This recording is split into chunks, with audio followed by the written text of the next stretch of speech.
So it's not only in Ghana that people do complain too much about Nigerian songs being played more than our local sounds. But when you go to some other African countries, it's worse. To the extent that when you go to Kenya, we had one musician called Eric Omundi, who caged himself at the Parliament House, the Kenyan Parliament House, all in the name of protesting against foreign sounds in Kenya. And recently, and that's the main reason why I'm here. Recently, when you go to Cameroon, they are also calling for a total ban of Nigerian music. A total ban of Nigerian music.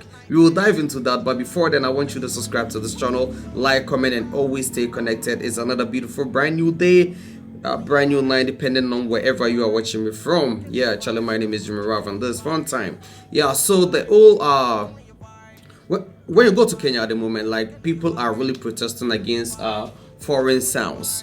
Yeah, people are really protesting hard against not foreign sounds. They are protesting against Nigerian sounds, which I don't agree with them. I don't really agree with what they are doing, because how can you protest against Nigerian music? Charlie, how can you protest? And I do understand their grievances too. I understand their grievances due to the fact that growing up, I never heard any musician. I never heard any music coming from Cameroon, except Libyanka and one musician in Cameroon called Stanley Eno. Apart from these two musicians, I've never, and even with Stanley Eno, I don't really know his songs. The only song of Stanley Eno that I know is a song he featured a Ghanaian, which is Sarkodie. That's the only song from Stanley Eno that I know. And when it comes to Libyanka, if not for the intervention of the Nigerian music, Charlie, I don't think Libyanka would have been on the height that she is at the moment. I don't really believe she would have been enjoying all the attention she's enjoying at the moment, because the song itself, people, sounds like a Nigerian song. And I believe it was produced by a Nigerian, and most of the promotions, went on in Nigeria, because I saw a whole lot of skit makers in Nigeria reacting, making skit for that people's song. Like, it all, like, she created the perception, a perception was created that she is from Nigeria. That was the perception around. Look, even her tone, like the way she was singing. I've been drinking more alcohol for the past 5 days. Did they check on me? Yeah. So, like, I really understand their grievances, and they can actually ban Nigerian songs, but I don't understand why they are banning only Nigerian songs. Why not ban any other foreign songs? Because you banning Nigerian songs wouldn't solve the issue, bro. Because at the end of the day, you will still have, or is it the Nigerians? Are the Nigerians only the foreigners taking over the country? Maybe there is no any other country's songs being played as much as the Nigerian songs are being played. And I even heard when you go to Cameroon, their songs are not even big in their own country. So yeah, to an extent, I do agree with them. I think they should, for you to ban only Nigeria, I think you should ban any other foreign songs to, for you to be able to create your own, or for you to be able to create your own stars. And I think even with that ban, it should be a temporary one, because you can't ban other nationals in your country and expect them to accept you in their country. It will never happen. You can't ban the Nigerians from your country. You can't ban any other, country's song in your own country and expect, these foreigners to also accept you. Just imagine if the Nigerians also tell you that they are going to ban your songs from their country. What would you do?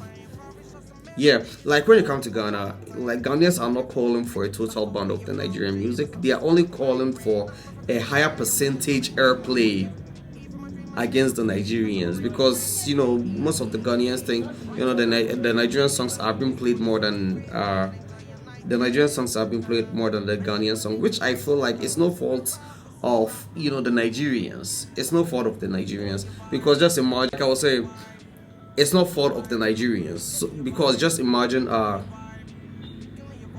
blogger being given a song to promote, or let's say a DJ being given a song to promote, both of you didn't give him money, then I'll understand that then Charlie, he needs to play a local sound. He needs to play the local tracks. But there is a situation where the Nigerian will also go to the extent of not giving the person only the track, but will back it up with some money.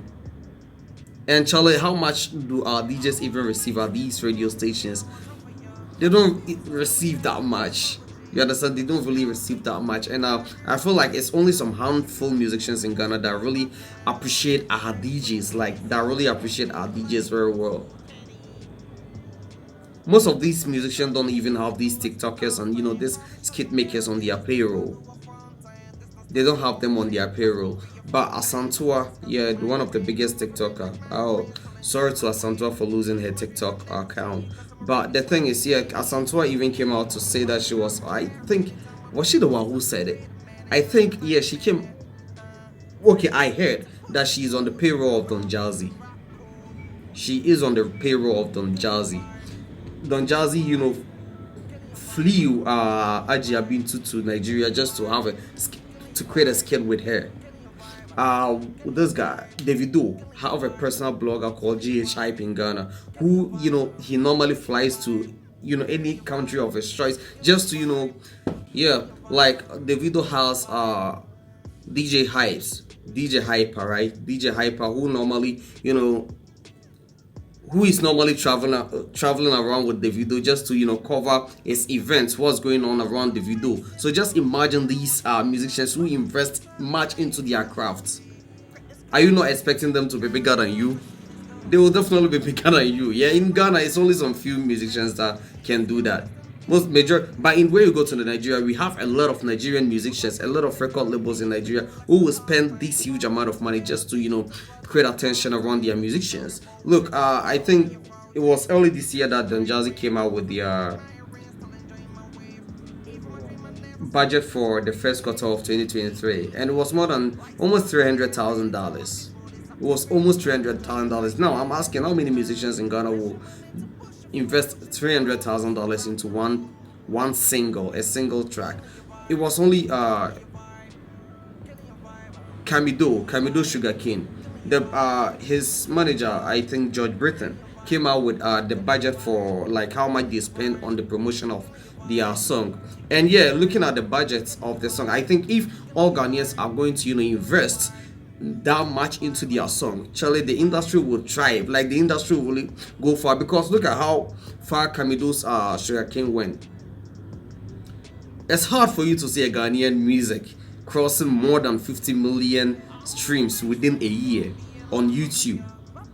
But within a year, Camido have been able to make more than 80 million streams on YouTube. So just imagine a lot of musicians putting, and when you go to Nigeria, we have musicians who are putting more than the amount Camido. I think Camido's promotion, I think it was almost $100,000, just $100,000.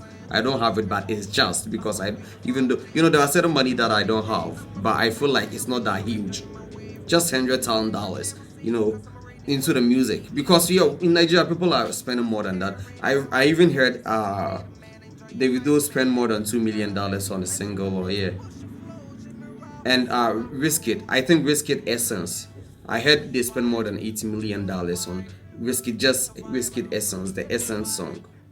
So I feel like, Charlie, success doesn't come by chance. Success doesn't come by chance. It comes by preparation and strategic plans. It comes by preparation and strategic plans. Charlie, you just don't have to sit back and relax and feel like all the successes are going to fall like manna. So to the Cameroonians, yeah, I agree with you that I don't really know how you want to do it, but I feel like if you are going to ban the Nigerians, then you should ban all the other African songs. You should ban all the other African, and make sure that you raise a whole lot of musicians, and that one should be temporal. It should be temporal, because you can't ban Nigerians forever. Just imagine they're also banning you in their country, they're also stopping your music being played on their air, on their radios, on their Charlie, you will not be you will not be happy with that. You will not be happy with that. So Charlie, I feel like we should stop complaining too much and But with the Cameroonians, I understand their grievances. But when you come to Ghana, I don't understand our grievances. I don't agree with our grievances. But with the Cameroonians, because Charlie, it's very hard for them to even create their own superstars. Even in their country, it's very hard for their musicians to blow. It's very hard for their musicians in Ghana, their own country, to blow. Kindly subscribe to this channel, like, comment, and always stay connected. My name is Jim Ralph.